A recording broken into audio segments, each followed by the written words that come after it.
Y nos acompaña Marcos Gómez, que es nuestro candidato a senador nacional en la ciudad de Buenos Aires. Sí, es un gran especialista en cuestiones tributarias, laborales y de pymes.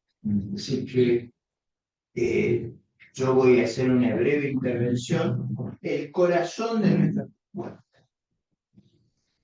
Ustedes lo saben, María Eugenia ha sido extremadamente explícita, es recomponer la ética en la función pública. Sin eso, nada de lo demás alcanza. O sea, en el corazón de nuestra propuesta está recomponer el comportamiento ético. Eso hace a la confianza. Sin eso no hay sociedad que pueda funcionar. El segundo componente que es muy importante para nosotros es creemos en la ética del trabajo. La clave de la sociedad que nosotros soñamos es una sociedad donde la gente gana el pan con el sudor de la frente. Eso en las sociedades modernas es que haya millones de pymes.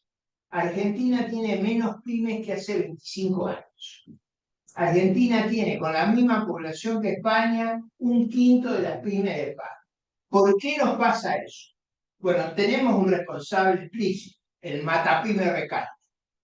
El Matapyme Recalde, que es el candidato a senador que enfrenta a Marcos Gómez en la ciudad de Buenos Aires. El Matapyme ha sido el articulador de un régimen de juicios laborales y de reglas laborales que hace imposible la actividad empresarial de pequeñas y medianas empresas.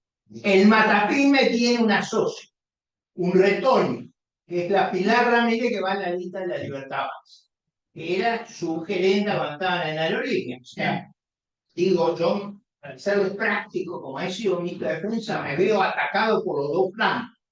En un flanco Matapyme Recalde y en el otro flanco la Retoña. Que este es el problema más serio que tenemos. Entonces, en el corazón de nuestra propuesta está lograr que las pymes en Argentina vuelvan a ser un fruto, el espacio, el lugar de creación de empleo.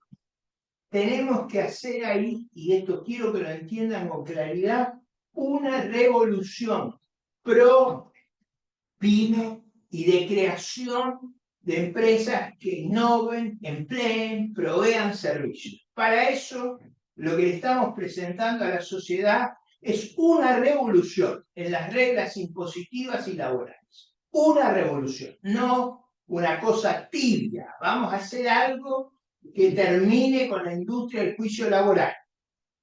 En Nueva Zelanda hay 300 juicios laborales, acá hay 200.000. Díganme quién va a construir una pyme bajo ese contexto, bajo Matapyme Recalde, que el país no tiene. Digo, entendamos eso porque ese es el núcleo de la ofensiva que tenemos sobre la sobrevivencia del sistema de pequeñas y medianas empresas en la Argentina. ¿Por qué es importante? ¿Por qué el Matapyme es tan terrible? Porque las grandes empresas son muy capital intensivas. Usted es una gran empresa, yo estoy visitando varios. Usted no ve gente, no ve gente, porque la gente está manejando robots en torres. Donde usted ve mucha gente es en las pymes. Y ahí es donde el Matapyme hace un daño extraordinario. Como lo hace también la política macroeconómica. O sea, con tasas extravagantes y el tipo dólar no vamos a ningún. Yo quería, porque preparé largamente esta exposición, por supuesto no solo para ustedes, sino porque se está filmando. Esto del Matapyme ya lo hice en un programa con Hebel, así que en eso no tienen el debut, y está hoy en los tweets. Si hoy ven los tweets, hoy está ya lo del Matapyme y su retorno. Así que, pero para que conozcan, tanto María Eugenia como Marcos, que han trabajado en estos temas, ustedes saben que durante bastante tiempo la doctora Talerico ha sido abogada. O sea, las grandes denuncias, ella fue la que urdió la base jurídica. Y ahora nuestra candidata y nuestro abogado, Marco. Acá están los dos responsables de los líos que hemos hecho.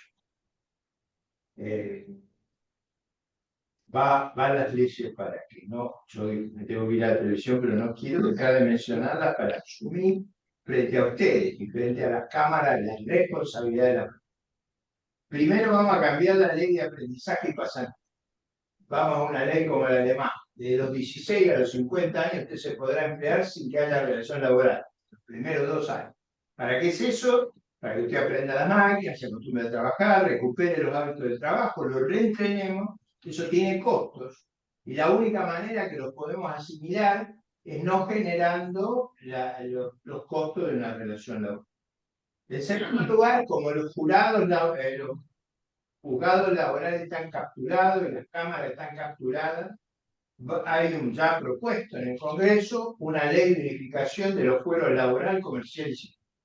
Esto va a diluir el peso de la rosca y vamos a poder evitar la captura que hay hoy de los tribunales laborales. Vamos a hacer ya está formulada una ley de peritos forenses. Ustedes vieron que en los juicios laborales se contratan peritos que inflan la demanda de una manera descomunal. ¿Cómo lo vamos a hacer? En este caso vamos a nombrar peritos judiciales de manera que no inflen la demanda. No se va a poder inflar porque va a ser un funcionario. Vamos a modificar el artículo 23 de la Ley de Contrato de Trabajo. Esta es la que establece que si usted contrata a un monotributista o a un autónomo, después le pueden pretextar relación laboral. Lo que vamos a hacer es que prevalezca la voluntad de las partes. Es irreversible. Si usted contrató a un monotributista, es monotributista. Si usted contrató a un autónomo, no se lo pueden convertir en empleado en relación de derechos. El que ha sufrido sabe de qué se trata. Bueno, ahí después usted explique lo mejor, Marco, lo de los certificados laborales. Los vamos a hacer virtuales, de manera que no haya que emitir certificados. Vamos a hacer una gran desburocratización para las pymes. De lo único que se van a tener que ocupar las pymes es de entrenar a la gente, de vender y de hacer las cosas más eficientes. Los países crecen porque se bajan los costos.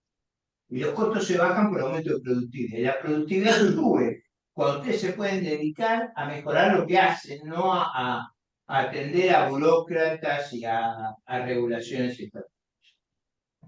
Vamos a hacer también, vamos a extender la ley de comisiones médicas. Ustedes saben que por la la ley de accidentes de trabajo, hay comisiones médicas para evaluar los daños. Lo que vamos a extender eso para las discapacidades. ¿Vieron el lío que se armó? Porque nadie... A ver, si Chaco tiene 10 veces más discapacidad, Santa Fe, algo raro hay. Pero no, este gobierno hace 1 año y 9 meses que no ha logrado armar una auditoría de eso. Con las comisiones médicas vamos a resolver eso. La que viene ahora es muy revolucionaria, que es la ley de prevalencia del convenio por empresa sobre el convenio paritario. Yo he visto caer muchas pymes porque no, con los empleados y el empresario acordando hubieran podido lidiar con el problema, el convenio no los deja reorganizarse de una manera de supervivencia. Yo he visto caer empresas este último año y medio porque, por ejemplo, cayó el precio internacional a la mitad y se funde, cuando los obreros estaban dispuestos a acompañar la baja del precio y cuando el precio recupere, volver. Hay empresas, hemos roto 30 años de relación laboral, máquinas, instalaciones, clientes, todo por una rigidez de la ley laboral y con esto la vamos a... Acá viene una propuesta también brutal, brutal, ¿viste? Que es por lo positiva. Vamos a subir el mínimo no imponible. O sea, hasta 100.000 pesos no se va a pagar impuesto, contribución patronal en la contratación de mano de obra. O sea, empleados que cuesten 700.000, 800.000 pesos, usted no va a pagar la parte patronal que hoy paga. ¿Eso qué? ¿Cuál es la idea? Es generar una extraordinaria demanda de trabajo, bajándole los costos no salariales. Si se entiende, ese es el núcleo de la propuesta. Esto es más amplio, pero es la ley de eliminación de privilegios tributarios. En Argentina hay muchos privilegios que se han montado en las leyes y para poder financiar estas cosas le vamos a pasar el rastrillo. Y el criterio va a ser, solo sobrevivirá cosas mínimas, por ejemplo, los depósitos y bonos, porque necesitamos que la Argentina depositen acá y compren bonos, porque si no, no hay financiamiento. Vamos a ampliar la ley de periodo de prueba, que eso es complementario a la ley de aprendizaje. Al fusionar civil, comercial y laboral, vamos a evitar una maniobra que hay ahora, que es hacer un juicio a las pymes por daño y perjuicio. Eso es muy importante porque eso está reemplazando las multas de castigo. Digo, para que todo esté. Vamos también a suprimir la cuota solidaria, o sea, los empresarios tendrán que retener para los sindicatos aquellos que se afilian, no al que no se. Ese es un tema muy controversial, pero es como si yo lo obligara a ser parte del club o de premio. Acá se acaban las prepiadas. Vamos a hacer, ya está en el Congreso, ya pasó 2 comisiones, el problema del pasado. Ustedes saben que hay muchos juicios que tienen las pymes. La regla acá que estamos imponiendo es la siguiente. Hacia adelante, ser +3. Hacia atrás, tasa baja. ¿Por qué hacemos eso? Porque eso ya está con 2 comisiones aprobadas y está al borde de pasar al recinto. Eso lo que hace es simplificar y reducir enormemente los juicios por el pasado. Acá está la autora, así que no me voy a extender, pero inventamos una caja de compensaciones. ¿Qué quiere decir esto? Ustedes vieron que las provincias le retienen impuestos que nunca pueden aplicar. Vamos a hacer una caja de compensación, donde automáticamente los impuestos se compensan con impuestos federales y los impuestos federales con la transferencia de coparticipación. Eso lo que hace es quitarle la posibilidad a las provincias de retener el capital del trabajo de la provincia. Esto es más complejo, pero tengo igual mencionarlo, bastante simple el concepto, vamos hacia una eliminación de ingresos brutos y sellos, ahí lo vamos a reemplazar con un IVA adicional. ¿Por qué es esto? Porque el régimen de ingresos brutos y sellos mata a las pymes. Al ser multietápico, impide que ustedes contraten, subcontraten. En el resto del mundo, las pymes subcontratan una barbaridad. Acá no se puede hacer porque el impuesto a los ingresos brutos discrimina fuertemente contra subcontratar. Entonces, al reemplazarlo por el IVA, que no discrimina, eliminamos ese daño que se le hace a las pymes. Vamos hacia trámite electrónico. O sea, vamos a potenciar lo que hizo el gobierno de la Ciudad de Buenos Aires, que convirtió casi todos los trámites en electrónicos. La meta nuestra, no solo de los candidatos nacionales, sino que María Eugenia lleva este fin de semana de candidatos concejales y de legisladores provinciales, van a luchar para que tengamos en todos lados trámites electrónicos. Nosotros queremos que no haya más ventanilla. O sea, vieron como en los bancos, cuando yo era más joven, en los bancos, en la sucursal que ahí abajo en mi oficina, había una cola que salía a la calle. Usted va hoy y no hay nadie. ¿Por qué? Porque toda la gente hace el combate, o sea, algo similar a eso, la tecnología está que debemos hacer con los y extender el concepto de aprobación fáctica.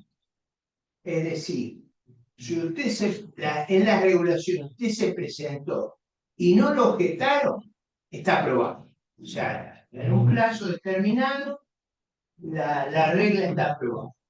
¿Esto qué hace? Que todo el problema que hay,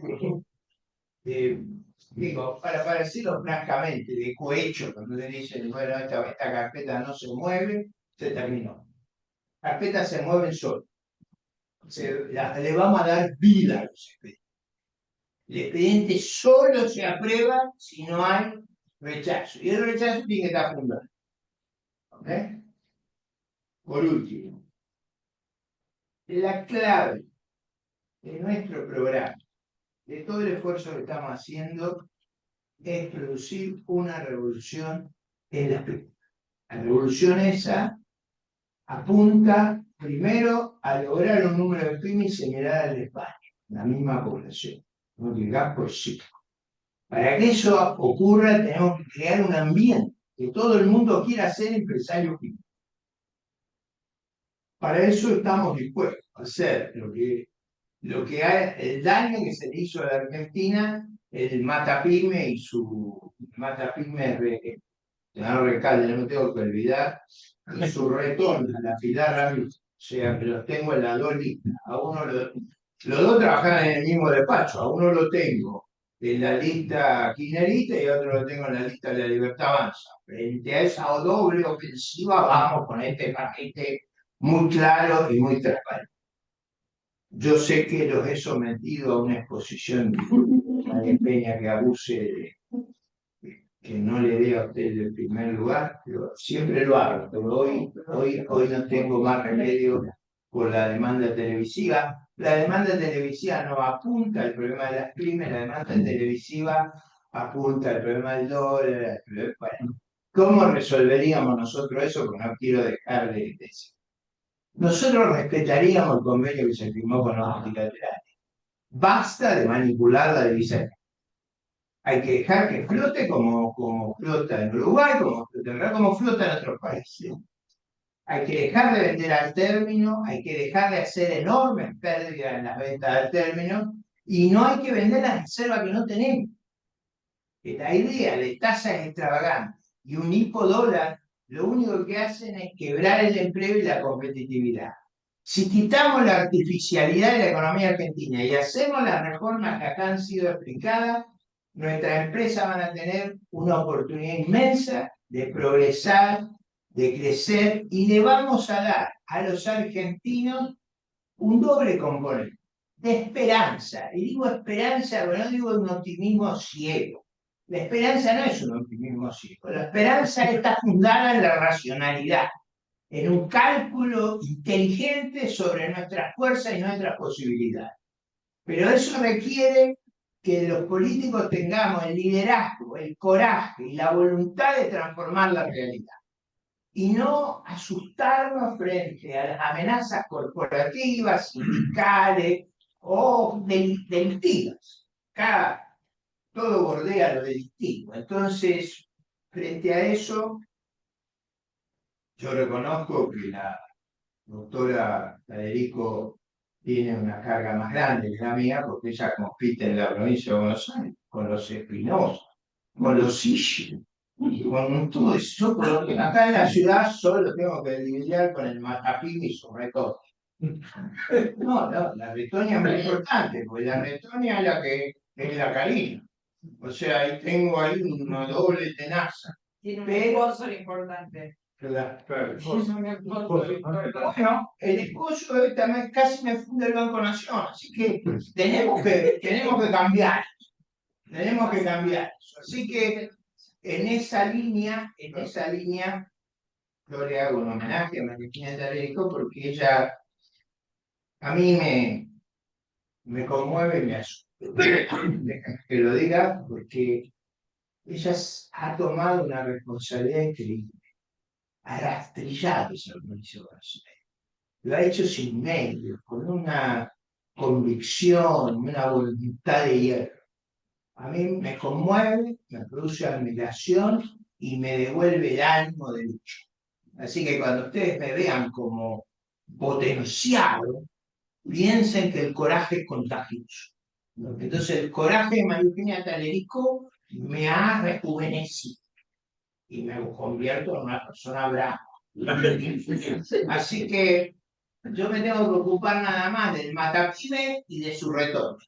Ella tiene que lidiar con Ishi, con Espinosa, con la Mayra Mendoza, es una herba tremenda. Pero bueno, Malena de a Massa, a todo eso. Mira, última anécdota. El otro día me censuraron porque dije que entre los antecedentes españoles está que trabajó para Massa y para Ishi. Yo digo, eso para mí es un indicador, casi un predictor. Si usted estuvo ahí, terminamos mal. Así que yo creo que tenemos una oportunidad. Yo sé que el momento es muy difícil, pero en los momentos difíciles ustedes observan a los que plantan banderas sin mirar si el viento los hace. Nosotros no especulamos. Sabemos que esta campaña va a ser durísima, nos van a raspar, nos van a agredir, pero no subestimen nuestra voluntad y nuestro compromiso. Tenemos una voluntad y un compromiso, y yo diría, quizás, en este momento de degradación, como dijo usted ayer que me dejó tan impresionado, de bancarrota moral, necesitamos figuras que trasciendan, que tengan esa vocación patriótica y cívica indomable. Por eso, siguiendo el ejemplo de María Eugenia Talerico, todos los demás nos preparamos a una competencia que sabemos que va a ser extremadamente difícil por la desproporción de medios. Pero yo confío que escribamos una de las páginas más bellas de nuestra historia. Estos se animaron y la dieron vuelta. Así que yo me comprometí conmigo. No la voy a pasar. Y esta la quiero dar vuelta antes de partir. Así que no nos sube. No nos sube. Yo siempre cuento, ahora vamos a terminar con una nota graciosa. Cuando yo era muy chico, mi mamá, para hacerme dormir, me contaba uno de los cuentos preferidos que tenía era sobre Ante Brown. En Ante Brown hay un famoso combate, el combate de los pozos. Ese combate ocurre en 1826 La flota brasileña era 20 veces la flota que venían las fragatas inmensas frente a los pequeños barquitos argentinos que estaban aquí. Nada más que Brown conocía el río como no lo conocían los almirantes brasileños. Eso fue el eje de la victoria, fue como en Salamina cuando los griegos vencen a los persas. Y ya acá el conocimiento del lugar del combate era ese. Todo esto me explicaba mi mamá, porque, bueno, mi mamá era irlandesa y Brown era irlandés. Entonces, el cuento, como me lo hacía, esto era una exageración, no es verdad, pero en ese momento yo me dormía con gran placidez. Mi mamá decía que el almirante se vestía de rojo y se ataba el puente para que no se vieran las manchas de sangre. Y decía, a combate, a fuego rasante. Y combatieron frente a la ciudad de Buenos Aires. Con tanta astucia que Brown trajo las fragatas que venían a alquilarlo hacia la costa. Estaba toda la costa de la ciudad llena de gente viendo ese combate desigual. Las fragatas encallaron y Brown obtuvo la más grande victoria naval de la historia. Destruimos las grandes fragatas brasileñas con pequeños barcos. Así que con ese cuento me dormí. Así que en estos momentos de tanta adversidad, de tanto compromiso, de tanta lucha que tenemos que llevar a cabo, me acuerdo del cuento ese. Cuando afloja mi ánimo, me acuerdo del cuento. Y voy a hacer como decía mi mamá. Me vestiré de rojo y me ataré al pelo. Muchas gracias. Sí,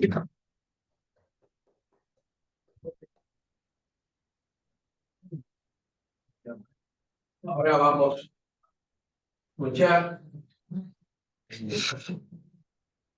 Pueden venir acá adelante, si alguno queda pie, de fondo, no tengan vergüenza, acá los expositores no atacan para nada. El más impetuoso es el doctor y ya se fue, así que bueno. Ahora vamos a escuchar al doctor, abogado, Marcos Gómez Martín, que es candidato a senador por la capital federal y, por supuesto, por Alianza Potencia. Adelante. Todo tuyo. Bueno, difícil arrancar a traer, Ricardo, porque es una energía hermosa. Pero te deja la estela. No, tremendo, por eso. Ya, hay que Tal cual, tal cual. Bueno, vamos a ver la idea. El título de mi presentación era hablar sobre reforma tributaria, vamos a ver un poquito de eso. Primero quiero agradecer al Instituto, porque creo que está muy bueno que hayamos podido realizar estas jornadas en el Día de la Industria. El entramado PYME es muy importante para nuestro país, no solo para la industria, porque es cierto que también está en el rubro de servicios, hay comerciales, pero sí es muy importante para el entramado social. En general son empresas que demandan son muy, demandan mucha mano de obra, o sea, son muy intensivas en cantidad de trabajo, eso quiero decir. Y eso, sobre todo en la Universidad del Interior o Gran Buenos Aires. Así que muchas gracias por eso. No me gusta el suspenso, así que voy a empezar por el final. Y yo le diría que una reforma tributaria que tenemos que inevitablemente discutir en el corto plazo tiene que tener al menos dos finalidades evidentes. Por un lado, bajar impuestos. Tenemos un sector formal que está, digamos, sometido a una presión tributaria escandinava, digamos, o sea, podría ser Suecia o Dinamarca tranquilamente. Y eso, bueno, obviamente genera que muchos negocios no puedan prosperar solamente por la carga tributaria. Y la segunda finalidad que tiene que tener, obviamente, es reducir la informalidad. No se puede pensar en dar el siguiente paso teniendo un 35 o un 40% de la actividad informal. Ningún país funciona funciona como funciona Argentina, mal. No podemos pensar en desarrollo con esa disparidad. Primero porque es obvio que en esas condiciones el peso de la cosa pública cae en el 60% de la economía, eso no es sostenible, además hay una noción de justicia que es evidente, que no se puede sostener. Y piensen ustedes que, no digo llevarla a cero, pero si nosotros lográramos que la informalidad en Argentina fuera tuviéramos como objetivo ir al promedio de los países desarrollados, al promedio de los países de la ONU, que son 10 o un 15%, que me parece alcanzable como un plan razonable, podríamos bajar los tipos impositivos un tercio y seguir recaudando lo mismo, ¿no? O sea, podemos bajar un 30% de los impuestos sin tocar nada, sin hacer ninguna otra reforma, solamente por, obviamente, la base imponible hacia el grano. Entonces, esas dos finalidades tenemos que estar. Ahora que se los conté, me van a decir chocolate por noticias, eso yo ya lo sabía, bueno. Pero quiero saber cómo llegó hasta ahí, ¿no? Entonces, eso vamos a charlar un poquito ahora, ¿no? Entonces, mi idea es hacer una presentación breve sobre esto, cómo llegar ahí. Sé que ustedes tienen por ahí inquietudes, así que creo que eso va a ser más interesante también para Eugenia. Así que les voy a contar en breves minutos un poquito más del diagnóstico nuestro y después contarles cómo llegamos ahí y entre medio les voy contando algunos proyectos que ya tenemos presentados y que apuntan a resolver esos números que estamos viendo y que hay que desatar y meditar. ¿Sí? Estamos, bueno. Me gusta decir a veces, para mostrarlo gráficamente, que Argentina es como varios países dentro del mismo país. Tenemos un sector formal que tiene una presión tributaria comparable con Suecia, con Dinamarca, es insoportable, y que convive con un 40% que es Jamaica, ¿no? O sea, totalmente informal, eh, con la particularidad además de que esas dos economías tienen pocos vasos comunicantes. Nosotros estamos hablando de al universo PYME, por ahí están bastante habituados a poner un pie en cada lado, pero la realidad es que uno se pregunta por qué muchas empresas PYME nacen PYME y siguen siendo PYME y nunca pueden dejar de ser PYME. Bueno, muchas veces porque ese salto a la formalidad es imposible de dar. Ese salto de Jamaica a Suecia es imposible de dar, si no lo resolvemos de alguna manera. Pero no es la única, digamos, el único contraste. También estamos habituados a ver a cielo abierto, como hay provincias ricas, provincias pobres, provincias que aportan, son aportantes netos a la coparticipación, y provincias que viven de la coparticipación, esa disparidad tampoco se puede sostener. La coparticipación tiene 90 años de evolución, ¿sí? El primer antecedente de coparticipación es del año 34, de la primera ley de unificación de impuestos internos. En aquel momento, los impuestos internos son impuestos a los consumos, con lo cual es una potestad concurrente de provincia y nación, ¿no? Entonces, para los años 30, tanto la nación como las provincias tenían sus propios impuestos internos. Era insostenible, estaba todo trabado, entonces gracias a esta primera ley de unificación de impuestos internos, donde las provincias deciden derogar todos los impuestos internos y solamente quedan los nacionales. Ese esquema llega hasta hoy. No hay impuestos internos provinciales hoy, porque constitucionalmente podría quedar.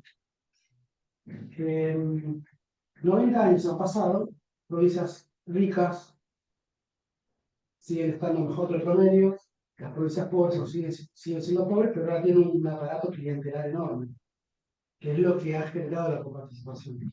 Entonces, ustedes miran el norte, miran el sur, siguen siendo pobres, pero ahora tienen grandes aparatos clientelares. Eso no funciona tampoco.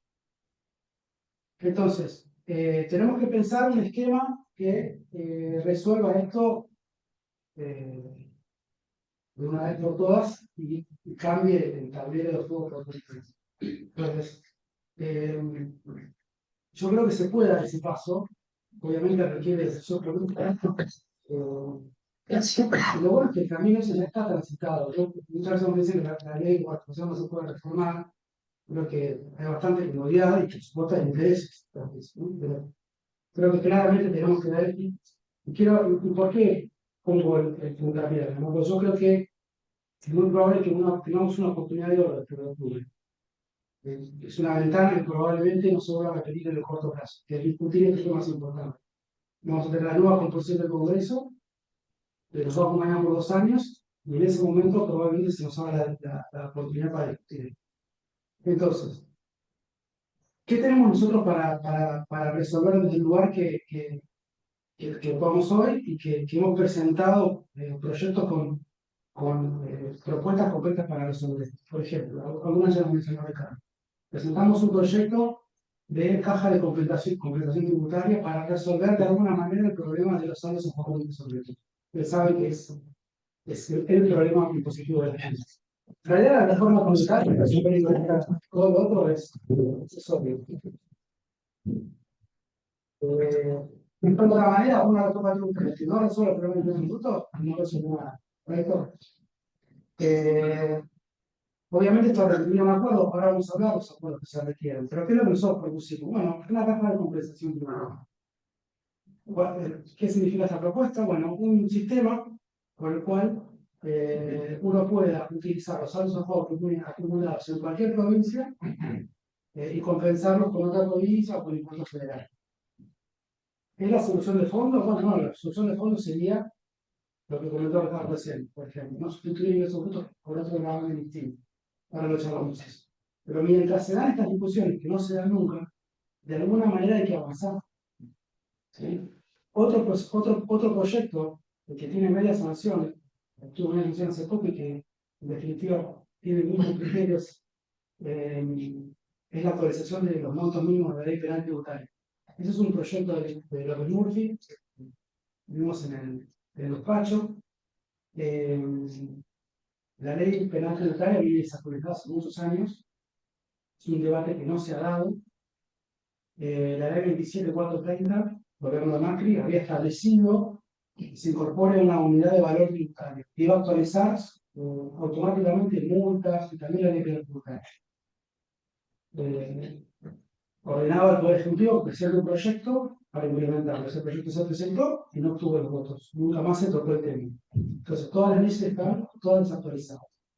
Y mientras ese gran debate no se puede dar, hay empresarios pymes encausados por acciones de $1.000.000. Es lo que está pasando.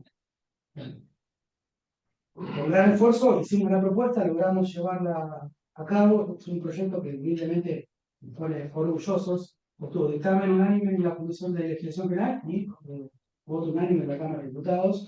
Y esperamos que los senadores pronto acompañen y conviertan en ley esta transición. ¿Cuánto quedaron los montes? Pues el salario mínimo vital ¿cuánto quedó? Claro, lo que hicimos fue reponer nominalmente los valores originales, que eran $100.000 para la obligación simple y $1.000.000 para la evasión agravada. Ahora está puesto en salarios mínimos, pero es eso. Sí. Y el resto de los delitos ajustados en consecuencia. También tenemos un proyecto para que el impuesto al cheque sea 100% compensable para todos los contribuyentes. Creo que eso ya a esta altura es fácil de ver que no colabora el tipo de impuestos. Está claro que tener impuestos que graban Argentina, como muchos de los países en desarrollo, han tendido a grabar los consumos o la circulación de riqueza. Son impuestos más fáciles de recaudar. Pero bueno, hoy en día el problema es que uno tiene que grabar el lugar. Yo necesito que la riqueza se mueva, necesito que haya actividad. En todo caso, ir a grabar el lugar donde la renta se acumula. Por eso es mucho más recomendable grabar rentas o patrimonio antes que consumo. ¿Sí? Pero bueno, ustedes fíjense que si ustedes miran cualquier balance, cualquier empresa, el impuesto, la línea de impuestos es la de ingresos brutos. Pagan más de ingresos brutos que de ganancias en general. Bueno, pero es parte de lo que estamos viviendo. Si uno necesita fondos rápido, es más fácil aumentar un punto más ingresos brutos. Entonces, también habíamos propuesto, por ejemplo, junto al reglamento se aprobó un régimen de facilidad de pagos, una moratoria que no entraban muchos contribuyentes, porque era cara y era corta. Nosotros habíamos propuesto una moratoria a 180 meses con una tasa de interés promedio en plazos fijos, que que es necesario porque todavía no se termina de resolver el stock de deuda de las pymes. O sea, hay pymes que todavía arrastran deudas impositivas de años, que no las pueden regularizar. Es decir, eh, todas estas ideas eh, es necesario que se sigan planteando y es necesario que tengamos más fuerza para poder convertir la centralidad. Ese es un poco el trabajo que hemos venido haciendo. Ahora, eh, ¿cuáles son para nosotros los caminos para llegar a una reforma tributaria profunda y seria que es lo que necesitamos? Bueno, yo creo que hay tres elementos que son ineludibles, que es una discusión que ya no se sostiene por mucho tiempo, realmente hay que dar. Hace 2 o 3 semanas publicamos en Clarín con Ricardo un artículo sobre la necesidad de volver a darle vigencia y reforzar la ley de responsabilidad fiscal. La ley de responsabilidad fiscal es una ley convenio que básicamente lo que establece es parámetros de solvencia, límites a gastos y endeudamiento de las provincias, o sea, provincias y nación, ¿no? Pero hoy el problema yo diría que, a ver, la ley es importante porque todos debemos influir, ¿no? Pero vamos a concederle al Poder Ejecutivo que hizo un esfuerzo para tener equilibrio fiscal. Vamos a dejarlo ahí. Pero bueno, vamos a concedérsela. Pero bueno, a nivel provincial, ¿cuál es el tema acá? Si yo puedo reemplazar ingresos brutos por un super IVA. El tema es que con el nivel de gasto actual, ese super IVA tendría que tener una tasa del 30%. ¿Sí? El IVA más el componente provincial puede tener que ser del 30%. No, es cambiar la plata. Sí, sí, sí, es sincerar. O sea, es sincerar. Esa plata ya la recaudan las provincias con ingresos brutos. Lo que pasa es que el 70% de lo que recauda una provincia es ingresos brutos. Entonces yo no bajo los gastos, yo los convierto. O sea, probablemente el superior sea un instrumento mejor, me va a evitar el tema de la duplicación, va a evitar que los portes, todos los problemas que tiene que eso más. Porque la tasa va a seguir siendo alta. Para que no sea tan alta, tengo que ir a una ley de responsabilidad fiscal. Entonces, establecer que las provincias tienen que tener determinado nivel de gastos crecientes de acá a 5 años, tienen que comprometerse. Nosotros tenemos una pauta bastante clara, que es mientras Argentina está en la situación de crisis en la que está, si los más de 800 puntos de riesgo país, es que el mercado está viendo problemas, está viendo insolvencia. Entonces uno tiene que hacer un esfuerzo adicional para los pacientes. Mientras esa sea la situación, la regla tiene que ser clara. En épocas de bonanza, superávit fiscal; en épocas de crisis, equilibrio fiscal como mínimo. Eso tiene que estar en la ley de responsabilidad. Entonces yo le impongo una regla, bueno, no le impongo, acuerdo una regla con las provincias para que los gastos tiendan a ir hacia abajo y esperando que el PBI vaya hacia arriba.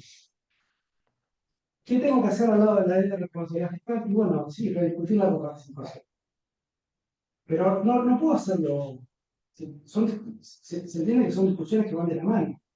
Pero si yo no discuto el gasto, solamente trato de repartir de otra manera lo que ingresa, no voy a poder bajar esto. La coparticipación tiene que ser un elefante mucho más liviano de lo que es, tiene que ser mucho más delgado. Porque hoy en día es un elefante pesadísimo que ahoga, digamos, todo el sistema productivo. ¿Sí? Hay que rediscutir una ley de coparticipación. Ahí hay criterios. Yo creo que nosotros pensamos que un criterio es que la coparticipación tendría que ser más parecida a lo que era el esquema constitucional de distribución de potestad. Entonces, los costos directos tendrían que volver a ser provinciales, es decir, los impuestos a los patrimonios, por ejemplo, provinciales. Y la nación tendría que enfocarse más en los impuestos a los consumos y en los impuestos a la exportación.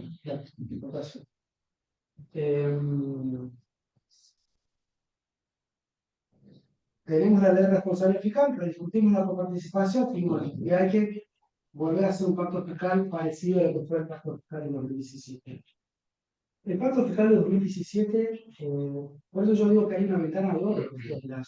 ¿Cuál es esto?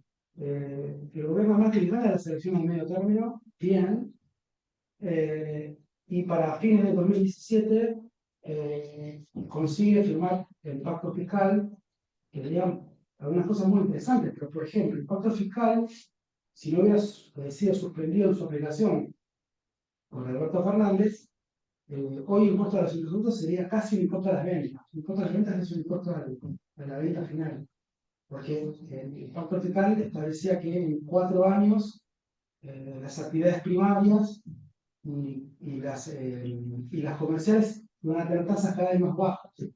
Entonces, prácticamente era un impuesto. Entonces, por eso digo que el camino está recorrido. En el 87 se pudo acordar una ley de coparticipación, se tiene que poder volver a acordar. En el 2017 se hizo un pacto fiscal, se tiene que volver.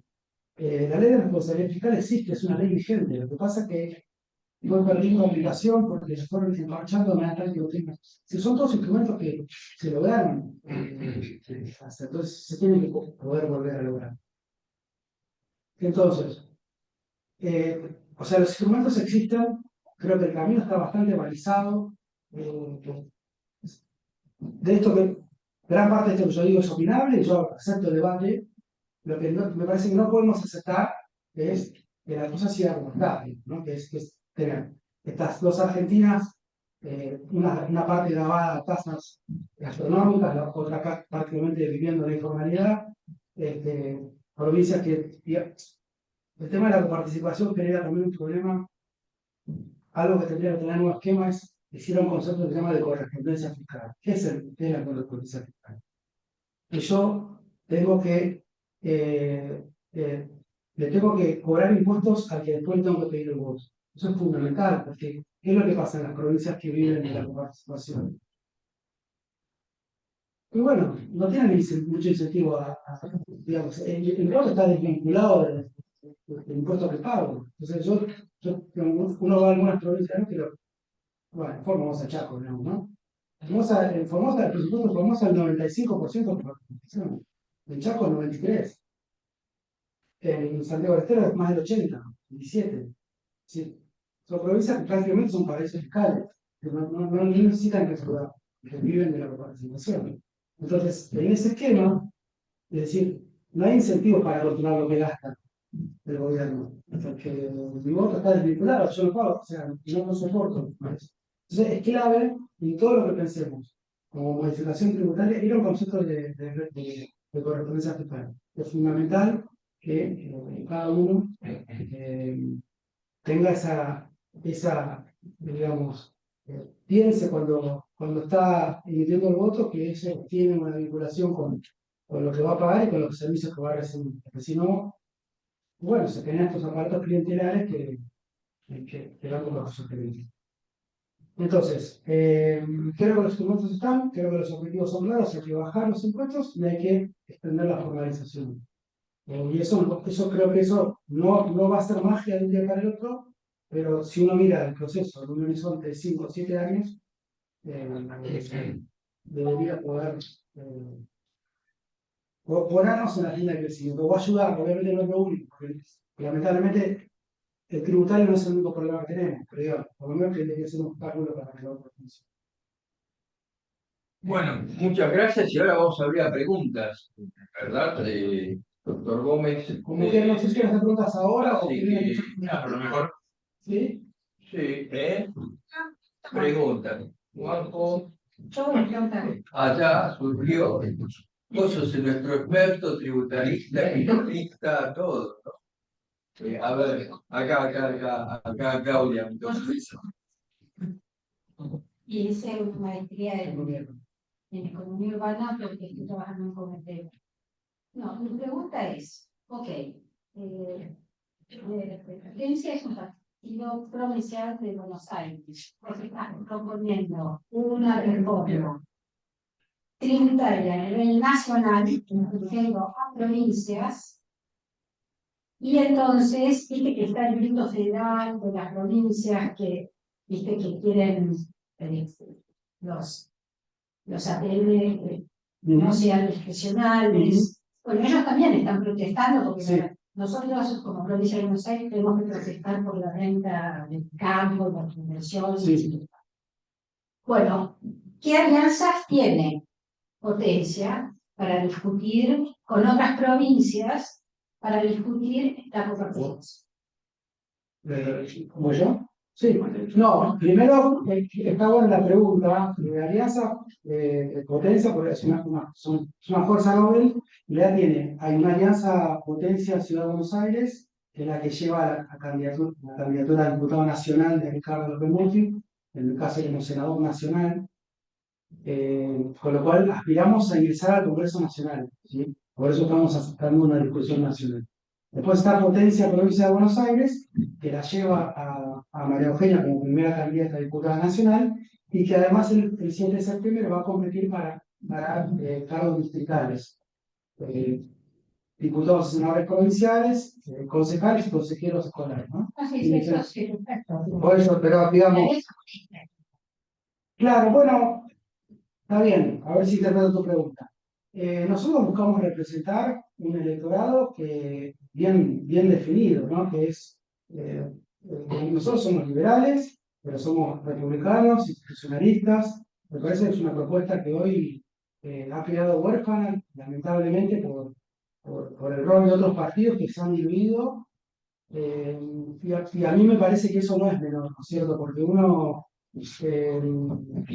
estamos sufriendo muchos problemas a nivel corrupción, a nivel de influencias en la justicia, a nivel de estrato con el Parlamento, que tienen que ver porque no me queda claro que la idea del republicanismo sea sostenido por las otras fuerzas. Entonces, la idea de pesos y contrapesos es fundamental en la democracia. Si eso no lo logramos sostener, eh, bueno, me parece que quedamos expensas de liderazgos mesiánicos, y bueno, no sé, me parece que no es el camino.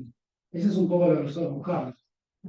No sé si yo creo que por los acuerdos que necesitamos para reformar, para hacer los reformas, yo creo que estamos complicados si desde el gobierno nacional siguen con un nivel de confrontación tan grande con los gobernadores y además también dentro del Congreso como nido de ratas o con representación poco apta para dar discusiones técnico-políticas importantes. Más allá de lo que sean nuestras propuestas, me parece que en el Senado es muy probable que el gobierno obtenga por los triunfos en las provincias unos 6, 7 senadores más, depende cómo se dé, pero esto es una reducción del kirchnerismo que obviamente va a imposibilitar que podamos discutir cosas. Esto no necesariamente está representado por la Libertad Avanza, sino por partidos afines a lo que hay que hacer y que hay que discutir, y que probablemente también vean reducida la participación de los diputados kirchneristas que obstruyen y que haya más clima o ámbito para discutir cosas en la medida que desde el gobierno nacional no sigan tienen los tiros los pies. Porque ahora obviamente se han enfrentado, por ejemplo, con el gobernador de Corrientes, por lo que se llamaba electoral, y era un gobernador que siempre les prestó los votos para lo que necesitaban. Y ahora digamos, una impericia política total en un enfrentamiento electoral a costa de lo que tenemos que hacer. Entonces me parece que los problemas de gobernabilidad y del modo están a la vista, que hay propuestas republicanas interesantes para la legislatura, para el Congreso de la Nación, y que ojalá ganen las propuestas más racionales para las discusiones que hay que hacer, como las que estaba hablando Marcos, o las que habló Ricardo. Lo que sí está claro es que la Argentina cruje por todos lados y es muy difícil, que sí creo que hay una demanda ciudadana de que el Estado ya es inviable. No sé cuántas provincias están con déficit o no para discutir la cuestión de la correspondencia, la bajada de los gastos, el tope al endeudamiento, pero es una gran discusión federal con ciertos gobernadores racionales. Hay que buscar un poco de racionalidad en el gobierno nacional que se ponga a discutir presupuestos. Entonces, Claro. me parece que viene una elección muy interesante, donde sí veo reducción del kirchnerismo, donde sí veo fuerzas que pueden ser votables para poder encontrar acuerdos. Este grito federal. ¿Cómo? Dijiste que con Valdés fueron. Sí, vamos a ser los gobernadores que después van a empezar a pujar a ver quién es el candidato del 27, entonces van a estar en la misma, capaz. El tema es cómo discutimos con participación, sin discutir la coparticipación federal, que por ejemplo en el caso de la provincia de Buenos Aires, que cedemos el 40 y nos devuelven el 20, y yo cuando estuve como candidata a senadora, desde mi punto de vista, te dicen que la ley de coparticipación no se puede discutir si no hay unanimidad. ¿Unanimidad de quién? De la nación para con las provincias. Yo, provincia de Buenos Aires, me descuelgo en la corte mañana diciendo esta ley está perimida, está caduca, me quiero ir. La Constitución Nacional dice que la coparticipación se tiene que distribuir de acuerdo al número de habitantes, un montón de parámetros que no se cumplen en la provincia de Buenos Aires, que es la que más da y la que tiene el conurbano más pobre de la provincia de Buenos Aires, y de la nación. Y entonces es una discusión política que nadie dio, por ejemplo, por la provincia. Si la provincia de Buenos Aires toma esta postura, es muy probable que Santa Fe, Mendoza, Córdoba asuman posturas políticas parecidas, porque estamos manteniendo feudos, manteniendo a Mauricio justamente un nivel de dependencia. Un montón de provincias que tienen un nivel de dependencia fiscal de lo que aportan las provincias fiscal, y que para mí están dadas las discusiones. Ahora estamos hablando, por ejemplo, también del tema sindical y de la cuota no obligatoria. Bueno, porque la gente está harta. Está harta porque hay cada vez menos trabajo formal, porque los sindicalistas nada más están dependiendo de sus bolsillos. Entonces, hay un contexto social muy importante de una Argentina absolutamente agotada, de la prebenda, del capitalismo de amigos, de los políticos corruptos, que está agotado porque la gente está demandando que esa Argentina está agotada. Entonces, ¿qué se viene? Una elección de medio término, que es una elección legislativa. En el 27 va a ser la gran elección. Vamos a ver cómo llega el gobierno desde el punto de vista económico al 27 con esa gran elección, pero en el mientras tanto necesitamos fuerzas que lleguen al Congreso, razonables. Desde mi punto de vista están dadas las condiciones para tener esa reducción del riesgo cuca, pero acá tenemos un riesgo argentino. Y el riesgo argentino es el riesgo que estamos viendo todo, que si esto no es el kirchnerismo, que tiene esta presa, máximo va a ser condenado, el candidato de la provincia de Buenos Aires, Cayana. O sea, el riesgo cuca y que, bueno, los peronistas, ¿qué peronistas? Kicillof, que bueno, vamos viendo en el 27. Con el riesgo hoy es riesgo argentino, que volvemos a tener los mismos problemas que repetimos porque se organizaron con el menemismo. Entonces, el riesgo argentino que no terminamos de dar confianza porque se pelea con todo el mundo, y está perfecto, pero empieza a ser insuficiente que simplemente tengamos equilibradas las cuentas y que hayan retenido la inflación para ganar las elecciones, pero ahora con una tensión electoral están interviniendo el mercado hoy. Entonces, bueno, desde hace rato lo compré. Y no terminamos de salir del cepo. ¿Qué inversor a largo plazo o mediano plazo? No el inversor especulativo financiero que viene en buenas. El de mediano, ¿por qué no mira acá? Entonces, hasta que nosotros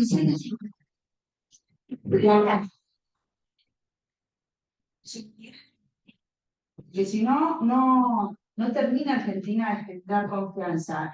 Ustedes muchos me deben haber visto a mí con el hijo. El hijo fue una muy mala señal. Hoy te digo que me lo explico más al hijo. No era solo el acuerdo con el kirchnerismo. Al hijo lo necesitaban ellos, porque están haciendo desastres en todos lados. No nos gusta, no lo queremos ver, no lo queremos ver. Están robando en un montón de lugares del Estado. Le reventó con la escucha ilegal, y todo lo que vos querás, en un lugar muy delicado. Pero resulta que el laboratorio venía contratando, estaba de fiesta con el gobierno nacional, y esto está sucediendo en muchos ámbitos de ejecución de las políticas. No terminan con las licitaciones bien, no se están haciendo corredores viales, estamos con las rutas, no se hacen. De los corredores viales, 40.000 kilómetros son rutas que hay que hacer. 10.000 son corredores viales, 30.000 más no. ¿Cómo van a hacer? ¿Cómo sigue la reconstrucción de esto que están haciendo? Entonces sí, mucho para tirar para abajo con la motosierra, pero ahora empieza a haber ruido en la ejecución de políticas con personas que no son idóneas, porque son amigos del poder, que encima parece que están robando, y están como empantanados en cómo seguimos. Casi que fue...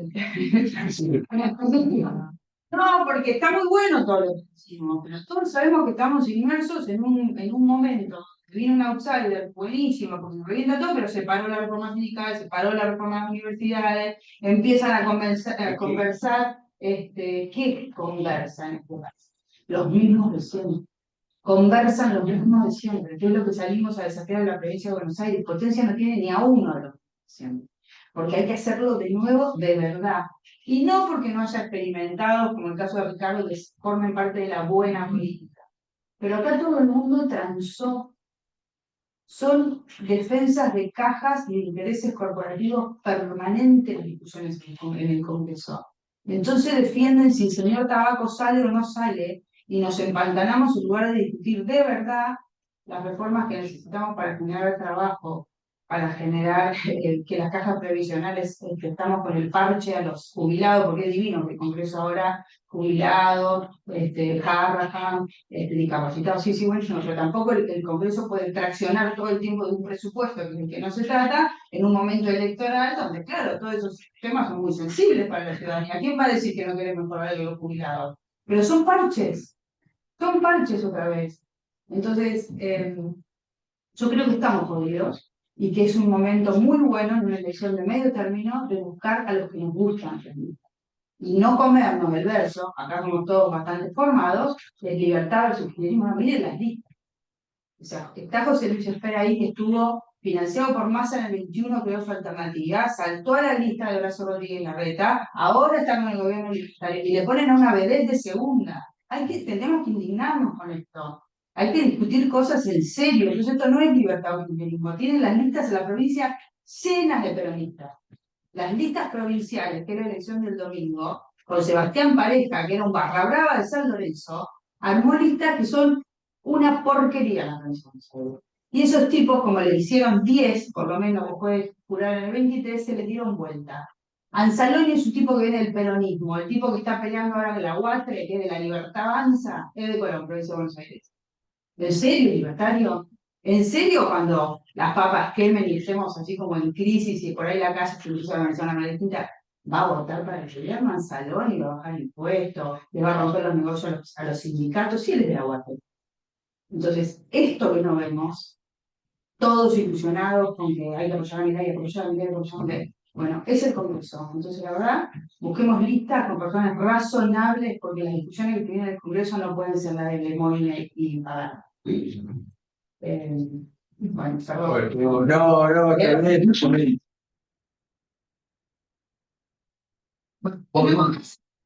Volvemos al tema impositivo. No, el tema bueno, lo que hablamos siempre, ¿no? El tema de ingresos brutos ya es disparatado, ¿correcto? Ya rayamos con la locura, porque armar un convenio multilateral es algo imposible técnicamente. Acá hay muchos colegas, muchos contadores, no se puede hacer. ¿Qué habla usted de la compensación? De la compensación y de todo. Porque, a ver, ¿por qué pago en tal provincia simplemente por pasar por ahí? O sea, Misiones te roba, Tucumán te roba. Misiones dice que es tremendo. Es terrible. Cada lugar de la provincia de Buenos Aires. Misiones tiene dos rutas para entrar. En las dos rutas tiene puesto un puesto de la agencia de recaudación y te paran el Es camión una aduana. y te sacan. Es una aduana. Es una aduana, Misiones. Entonces, ¿cómo se desarma? ¿Cómo Ahora, piensan ustedes desarmar, ¿no? Todo esto. Hay una que cosa, pasa, ¿no? hay una cosa, por ejemplo, con el ingreso bruto. Cuando vos Claro. comentabas recién, yo lo miré una vuelta en la provincia de Buenos Aires. Creo que es el 70% de la recaudación propia de ingresos brutos, de lo cual el 80% le viene vía retenciones y prestaciones. Quiere decir que el 56% de la plata que recauda, no la recauda ARPA. La pyme tiene que poner un empleado más Sí. que va contra la eficiencia, contra la competitividad. Sí. Que además, si vos te equivocás en la alícuota o pagás tarde, o sea, lo haces gratis, pero no solamente Tenés gratis, sanciones. lo haces gratis con garantía, lo haces gratis con garantía. Es decir, si me equivoco, tengo que pagar, y si lo hago bien, no cobro nada. Y además todo eso es costo que va a la estructura de la pyme. Digamos, la proporción del trabajo impositivo en una empresa grande, no sé qué porcentaje será, pero en una pyme, la proporción de este trabajo administrativo que vos haces, ahora estoy hablando del Estado provincial, digamos, también recauda para la nación. Y si llegas a vender en un montón de provincias, puede ser que seas agente de recaudación de varias provincias, entonces eso se multiplica. Llega un punto donde vos entras, los profesores que entramos a la parte de administración de las pymes, son todos empleados impositivos. Con un costo de Sí, operativo enorme. Entonces no calculan costos, no calculan marketing, no calculan impuestos. Sí, si te trazaste en el depósito, te embarga la cuenta. Pero eso ¿Sabes qué? Bueno, ahí lo vamos a tocar a ustedes, ¿no? Abogados que nos defienden, ¿no? Ahí tenemos, claro, y sí, no. Me hiciste dar cuenta que me olvidé de mencionar esto, ¿no? Pensaba comentarlo, después me olvidé, pero claramente hay que bajar impuestos, hay que bajar la regulación, la carga administrativa de recaudar. Va a sonar medio lejazo, pero cuando mi papá era contador, entonces yo empecé a trabajar en el estudio contable con él a los 16 años, o sea, hace mucho que me di cuenta, mucho antes era bueno. Cuando yo tenía 20 años, salía todo el régimen de retención, de IVA y de ganancia, del trabajo. Y cuando habían aparecido, en la DGI en aquel momento te daban unos bonos que compensaban la tarea. Exactamente. Que la En pagaban, el cobraban de el eso. régimen de recaudación de IVA te remuneraba por Remuneraba por la trabajar. función. Yo de joven escribí un artículo sobre lo necesario que era que el fisco remunere esa función, porque alinea los objetivos, los incentivos, porque si no, mi incentivo es a que vos recaudes todo, yo no te lo pago.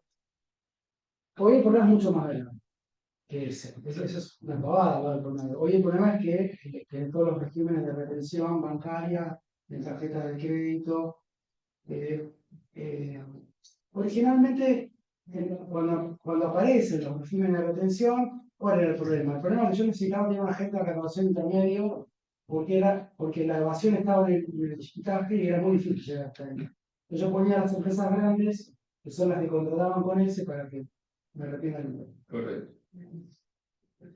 Así empezó todo, pero ahora está totalmente desmadrado. Yo a veces yo trato de ver esto de los dos lados, ¿no?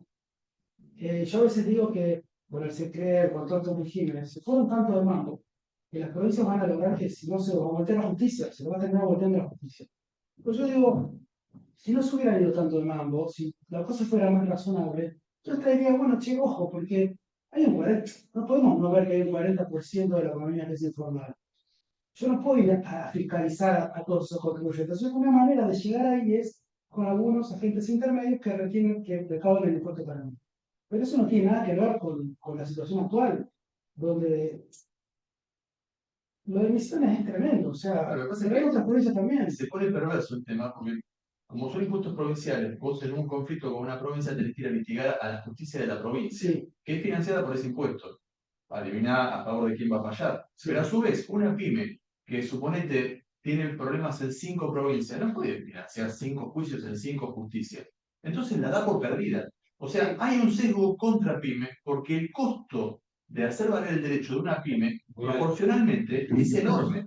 Es más alto de lo que podés llegar a ser. Una empresa grande va y te la pelea porque te tira por la cabeza la de abogado. Pero una pyme la da por perdido, entonces el Estado abusa de la pyme. Claro, Del silencio de la PIB. Del silencio. Claro, silencio de la PIB. Es perverso. hubo una época que eran lo suficientemente inteligentes para darse cuenta que vos le tenías que sacar un poco a la empresa. Porque si le sacabas mucho, lo que vas a que te lo reclame. Hubo una época, unos 5, 6, 7 años, ¿cómo veías saldos? Pero eran saldos de una bochada, eran saldos que eran, no sé, a plata de hoy, pero eran 2, 3 millones, 5 millones, no más de 10 millones. Claro, si vos querés ir a un abogado para que te recupere eso, te todas las instancias y todo, pero ahora ya es cualquier cosa. Hay cosas contra millonarias, está totalmente desmadrado el tema. Por eso digo, y ojo acá también, yo he visto proyectos que se han presentado en el Congreso, hay mucha opinión en el sentido de que el gobierno nacional tendría que intervenir más estrictamente, por ejemplo, prohibiendo estos regímenes. Pero bueno, yo personalmente creo que el sistema federal que nosotros tenemos no lo resiste, no resistiría una medida de ese tipo. Por eso que yo creo que a mí me parece que la solución es más consensuada, es más parecida al pacto fiscal de 2017. ¿Sí? Bueno, la caja de conversión yo también me quedé pensando no sé si funcionará así. Pero si vos en la caja de conversión y el saldo neto en contra que le queda a la provincia, se lo descontás de la coparticipación, a la provincia finalmente no le sale grande quedarse con tu plata. Por Entonces, supuesto. Porque La cara, ¿cómo funciona? Tratamos un minuto, o sea, claro, exactamente, la idea cuál es. O sea, todos los días las provincias reciben un goteo por coparticipación. A su vez, las provincias deben tener una coparticipación con los municipios. Con lo cual, directo o indirectamente, todos los 3 niveles de gobierno están vinculados con los municipios. Entonces, la idea es que esta caja de compensación tenga un sistema de crédito, pero que se monte sobre la coparticipación. Obviamente que eso es un llegar hasta. La solución de fondo es ordenar todo esto.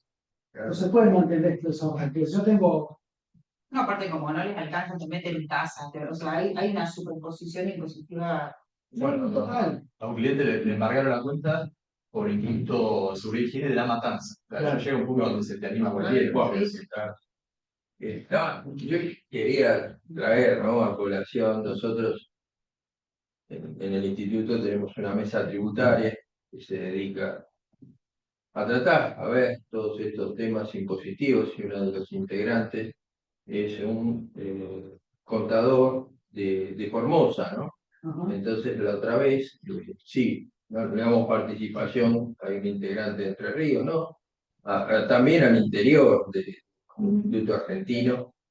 Y este muchacho Otto nos decía, mire, si nosotros acá, esto trayendo a colación, algo que escuché de Ricardo y algo también que tiene como proyecto la Libertad Balsa, de decir, saco ingresos brutos y pongo una alícuota de diferencial de IVA por provincia, ¿no?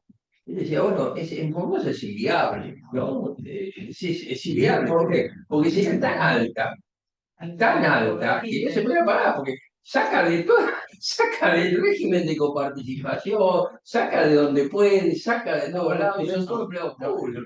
Digamos, Es la alternativa que salía claro. también era de reemplazar la coparticipación. Claro, exactamente. Exacto. El negocio de la coparticipación. Porque el problema de la coparticipación, cuando hagas Es la ese. cotización, vos imaginate ese 20% que pierde la provincia de Buenos Aires, ¿cuánto lo representa en el presupuesto a Formosa? Claro. Son montañas, porque el presupuesto de Buenos Aires respecto al presupuesto de Formosa. Exactamente. Barato. Lo que pasa es que yo creo que cambia la dinámica económica de las provincias. Porque Ya. no es solo que genera el feudo para generar nuevos negocios, para generar desarrollo. Dos ejemplos, porque estuve con Pablo Troni en Formosa y me decía la posibilidad de hacer un tren que pase por el Pacífico y desarrollar toda esa frontera formoseña, porque está en linda con Paraguay, y tiene un desarrollo increíble. Y la provincia la hundió el feudo, punto. O sea, no explota nada, no se hace nada. Además, ahora por el tema político le crearon un juicio que no sabe de qué, le embargaron su sueldo de senador, le sacaron todo, no le conectan la electricidad, lo están matando en Formosa, un feudo, la justicia de ahí, y es más, quiso ir a ver el expediente y no se lo muestra, así que no sabe lo que está pasando. Entonces es muy feo. Pero, por ejemplo, la posibilidad del proyecto de inviabilidad de una provincia que vive de la costa, todo empleado público, y no deja crecer nada ni desarrolla nada. Pero usted, cuando Schwarzenegger le dice a Tierra del Fuego, ustedes podrían haber desarrollado el turismo de esa provincia en lugar de llenar la deuda de galpones, también es cierto, ¿viste? Entonces, una compañía, ahora el desarme, realmente que lo desarme de todo. Y es cierto, no desarrollaron Claro. cosas con creatividad o explotación. Y después, bueno, en Catamarca, el otro día estaba con unos inversores del Litio y se fueron por coimas. O sea, entonces otra vez tenemos problemas de inversores que vienen, desembarcan, nosotros con esta regla no podemos. Entonces, las pasteras no se instalaron de acá también por frío. Entonces digo, todo este tema de nuestro desarrollo estratégico y todo tiene que ver. Crujen los sistemas tributarios que se pagan, no hay duda, pero es como que todo está. Bueno, tengamos cuidado que acá viene un colega y amigo formoseño. No, Les cuento.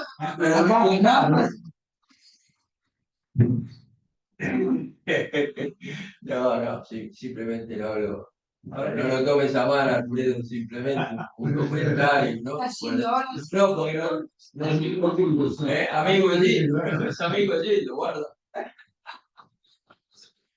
No, simplemente un comentario que estábamos dándole tanto a Formosa, y tenemos el mismo problema en Tucumán y en otras provincias, ¿no? Pero bueno, que tiene que ver con el trabajo que comentó Luffy hace un rato, que me pareció interesante eso de que los años no pagan cargas sociales. No sé, el tema de la carga laboral que discrimina, el razonamiento es simple. Vos tenés empleados en blanco y empleados en negro. Los empleados en negro están en negro, en principio, echemos la culpa, está el tema de matar a pymes, pero está el tema del costo de las cargas sociales. Ahora, esa persona que estuvo en negro, cuando llega a la edad de jubilarse, el Estado no lo va a dejar en banda y le va a terminar pagando igual algo. Entonces, no es cierto que yo no cobro jubilación y después no le pago jubilación. No cobro jubilación y después igual le voy a pagar. Conclusión. pareciera que es más lógico bajar las cargas sociales para que todos paguen un poquito. Al final todos van a terminar cobrando, o más, o menos, Juan, ¿no? Juan y más. hasta la Juan, lo que sea, pero esa persona que estaba en negro y queda en blanco va a tener acceso al crédito, va a tener obra social, va a quedar dentro del sistema, porque si no queda fuera del sistema 100%, Sí, claro. hasta el momento de la jubilación, donde queda con un poquito de lo que le Bueno, toca. En un momento donde además ya el 4-1 para la financiación del sistema no existe, entonces hay que pensar otra forma del sistema. Es como todo un problema. Claro, Bueno, formalidad, reforma laboral, reforma previsional, viene como. es todo demás. Es un hilo. Sí, Es un hilo. sí, sí. yo lo voy a dejar con el doctor Gómez, porque a ver, además viene invitado medio que que como venimos. No, y mañana a las 6 de la mañana que se recampañan Juanpi, Hueva y Ah, bueno, de la matanza. 5 minutos. Y es muy difícil. Bueno, si terminás el viernes, te quiero ir a La Plata, que doy clases. Bueno. Que proveer. Sí, que bueno. Bueno, estoy viendo.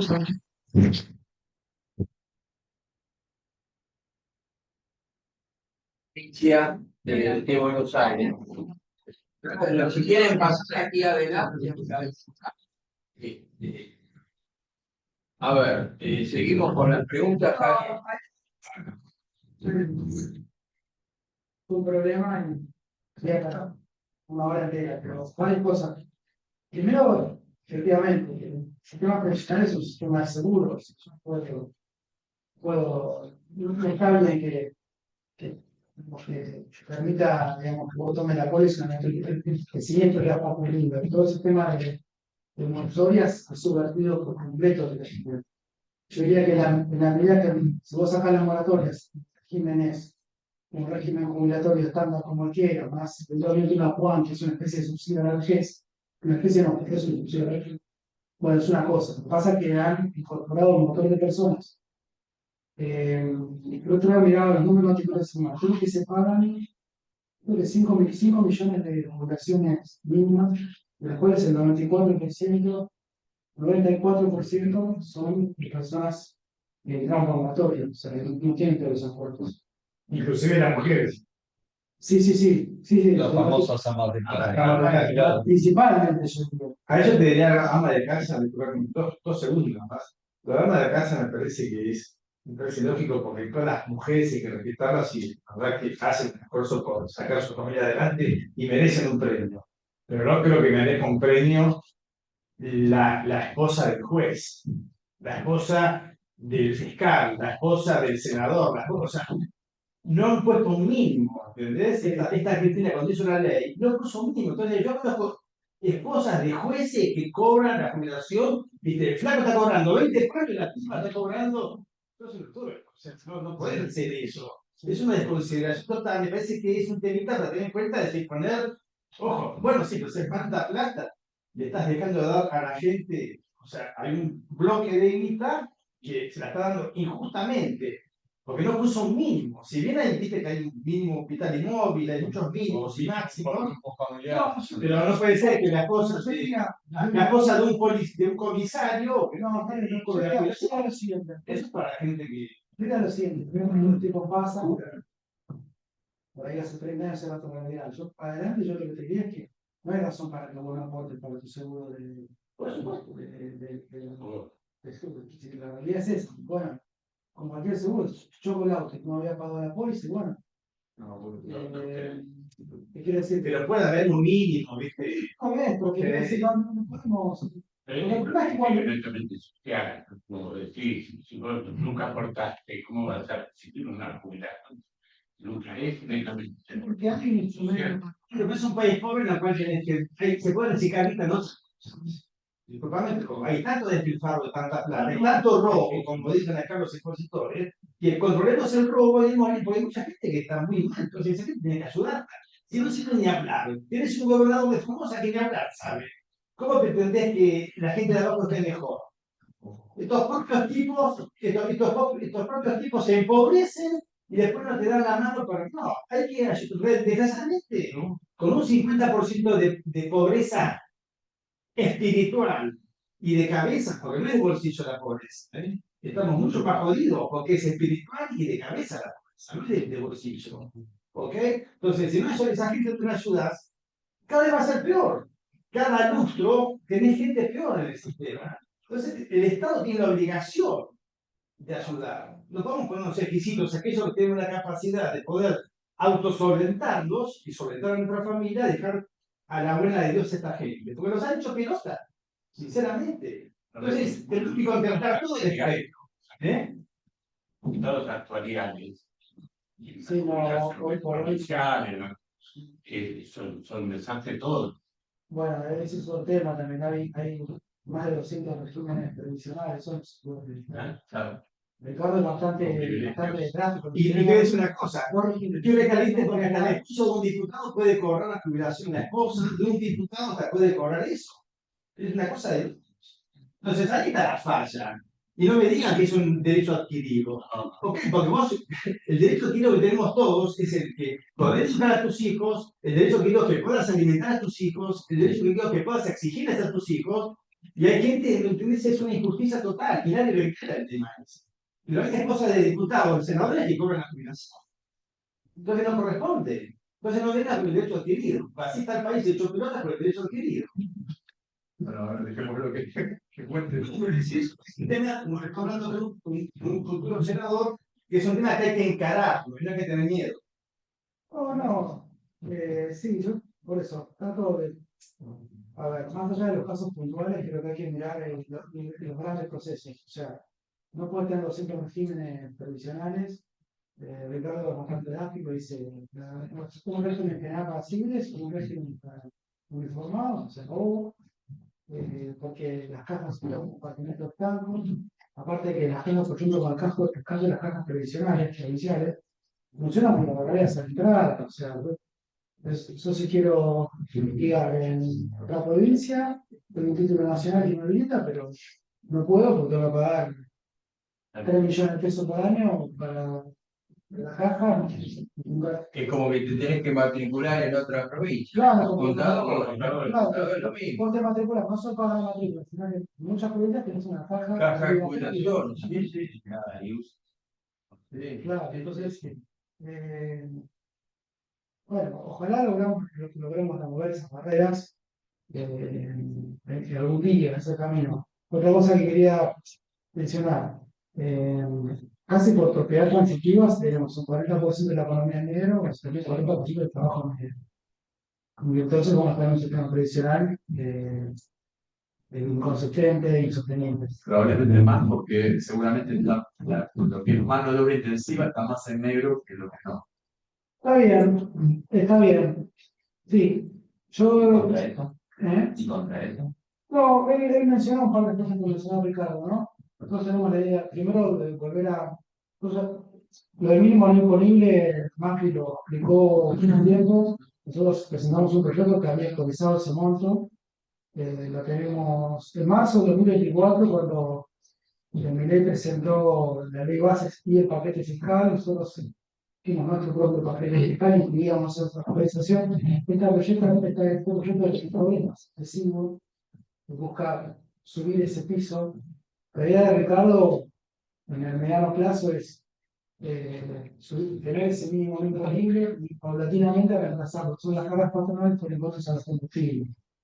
En definitiva, la plata es la misma, lo que cuesta el sistema va a haber que sostenerlo, pero al mover el derecho imponible, vos, hoy en día, vos para contratar un trabajo, tenés que ingresar un 40% por encima para aportes y contribuciones. Entonces, y bueno, él habla mucho de impuestos a los combustibles, un impuesto que es difícil de evadir, ¿no es cierto? Porque está muy controlado. Algo parecido pasa con el impuesto a cheque, por eso nosotros no proponemos la derogación. No estaría mal derogarlo, pero digamos, los impuestos, lo que tiene el impuesto a cheque es fácil de recaudar, es cierto, y si yo lo permito tomar 100% a cuenta de IVA, por ejemplo, el tipo que está formalizado no es un costo. Financiado por unos días, pero toma. En todo caso, será un costo para el que está en negro, pero eso a mí no me preocupa, yo creo que se formalice algo. Claro, una pregunta. A alguien, ¿no?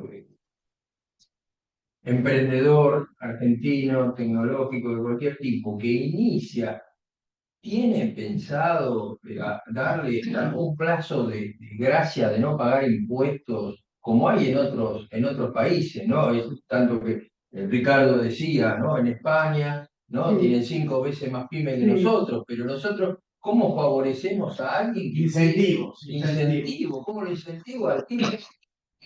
Si ya le estoy recaudando del momento cero, Sí. me paga monotributo, me paga esto, me paga el otro. No, bueno, claro. Mira, yo no estoy cerrado a ese tipo de propuestas, pero te voy a contar rápidamente cuál es mi opinión. Sí, sí, A mí me gustan los sistemas como el americano, donde vos, desde el día que arrancás, hasta que sos una gran empresa, tenés más o menos el mismo régimen. Porque te evita los saltos que hacen que vos tengas el dinamismo. claro. Si vos tenés muchas empresas que no pueden crecer porque no pueden dar el salto a Argentina, es una locura el salto. Bueno, ahora se pinteró un poco el monotributo porque se la acaba de Sí, Acuérdense antes de la lo de que paga es lo que hace.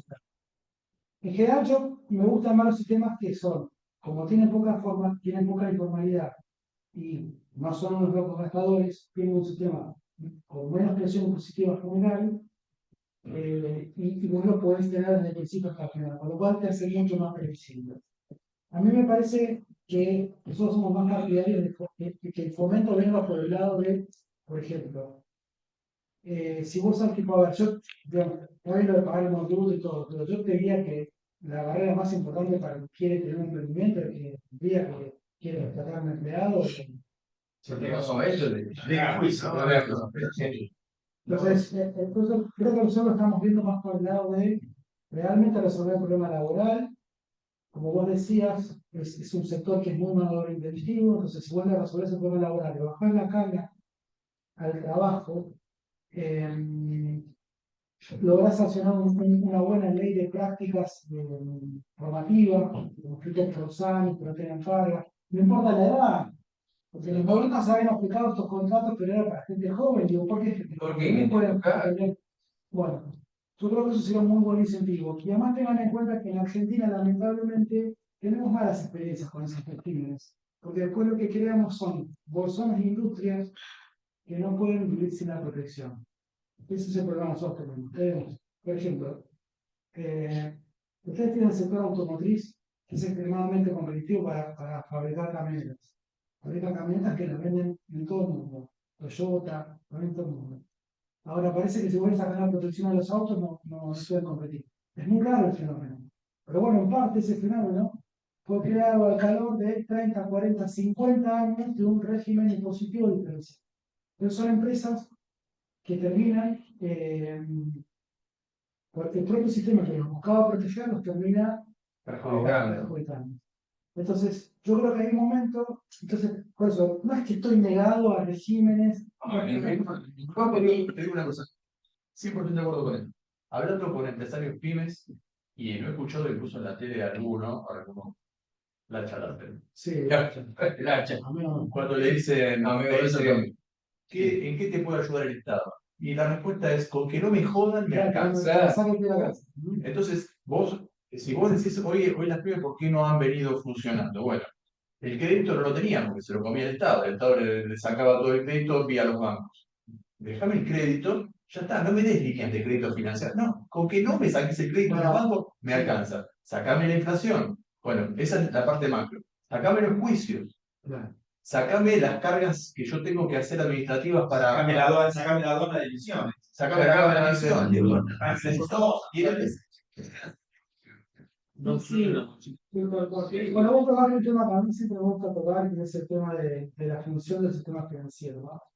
En Argentina tenemos un sistema financiero muy poco profundo y muy poco desarrollado, ¿no? Del mismo modo que el mercado de capital. Y eso no es solo un problema financiero. Siempre hay el ejemplo que si vos hablas con cualquier contador y le preguntás cuándo viene el contribuyente a buscar regularizar la situación, te va a decir generalmente en dos circunstancias, porque le cayó la fe o porque quiere sacar un préstamo. Un sistema financiero profundo y amplio también te termina mejorando el cumplimiento tributario. Porque vos hoy no tenés incentivos para formalizarte por los buenos motivos. ¿Entendés? Porque, ¿para qué? Si igual no me voy a financiar, no voy a poder explotar, no voy a poder crecer, el sistema me traba. Entonces, hay reformas que terminan correlacionando, digamos, terminan ayudándose unos a otros. Entonces, ¿cómo decís? Che, ¿cómo combatimos la informalidad? Bueno, por ahí no es una medida directamente dirigida a eso, pero mejorar el sistema financiero te termina mejorando el cumplimiento. Yo coincido, ¿no? Plenamente en muchas cosas con lo que vos decís, pero yo creo que acá no hay una conciencia de lo que cuesta crear, emprender una pyme, tenerla, hacerla crecer y no sé, hacemos desastres, cambiamos economías cada tanto y nos vamos a una banquina, a la otra, y una vez países desarrollados, en el caso de Italia, de Alemania, una Ferrari la hacen pymes, una fabrica el tablero, la otra fabrica el volante, el otro fabrica el blog, ¿no? Y Dios me libre en ese, ¿no? ¿Cómo se llama en Italia? Condado, no, provincias tampoco, no, distritos, claro, y ahí hay un comendatore ¿no? que recauda para ese distrito, qué sé yo, y Dios me libre que haya algo que afecte a una pyme de ese lugar. Y en Alemania otro parecido. Acá no, es como que no hay una conciencia del esfuerzo que cuesta lograr construir una pyme, hacerla durar 4, 5, 6 años y de repente decir, ah, mira, cierran 20.000 pymes, cierran 10.000 pymes, cierran 30.000 pymes, pero escúchame. ¿Y por qué no aprendemos de los chilenos o los brasileños que están acá al lado? No ir al Exactamente. primer mundo, a Exactamente. tenemos los chilenos, los brasileños. Miremos los vecinos. Uruguay no, de Paraguay. Dejémonos también. ¿Por qué no podemos copiar Chile? Pero si, te digo, ni siquiera el portugués. Escúchame, acá se intentó implementar la famosa factura de crédito, ¿correcto? Donde vos vendías y esa factura la descontabas, ¿sí? Le vendías a Coca-Cola y la descontabas. Sí. Funcionó. Y en Brasil, ¿desde cuándo funciona, Juanjo? 1968. No, bueno, un poquito menos. ¿No? Y lo cortás en un papelito y Pero funciona. imagínate que para que eso funciona, ¿dónde la descontás? En el sistema financiero que acá no existe. Que acá no existe. Porque el mercado de capitales que acá no existe. Pero ¿por qué no Pero existe? es un papelito. Tenemos una ley, un régimen financiero del año 1976 que no está orientado a la producción. Claro. Seamos sinceros. No, pero en eso tiene que ver porque es la base de todo. Está bien, pero Si yo beneficio al tipo que me viene a especular y no beneficio al tipo que me viene a producir, en algo me estoy equivocando. pero ¿cuál fue el negocio de los bancos? ¿Y cuál fue? Prestarle Prestarle al Estado. Y para eso, cosas. Pero por algún lado sí que empieza. Sí, pero por algún lado. Sí, no. O sea, El problema es que acá, si hay que empezar a no se olvide en terapia intensiva, tenés que empezar a aprender a Perdón, voy a hacer la maratón. bueno, Primero tengo que hacer pruebas. sí. Escúchenme, ya son las 8. Sí. Una última pregunta para Gómez, que estamos abusando de su tiempo, porque estamos Aparte pasando. me acabo de llamar las cosas. Si hubiera sido mi esposa, tenía Tenemos un grupo que se llama el grupo de los polleras largas. No por las esposas, sino porque son de origen escocés. Pues la última pregunta para el doctor Gómez, quien se la hace, si no lo despedimos con un aplauso. Doctor Gómez.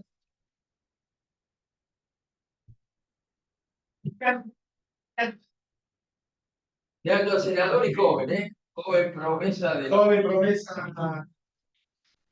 Son hijos.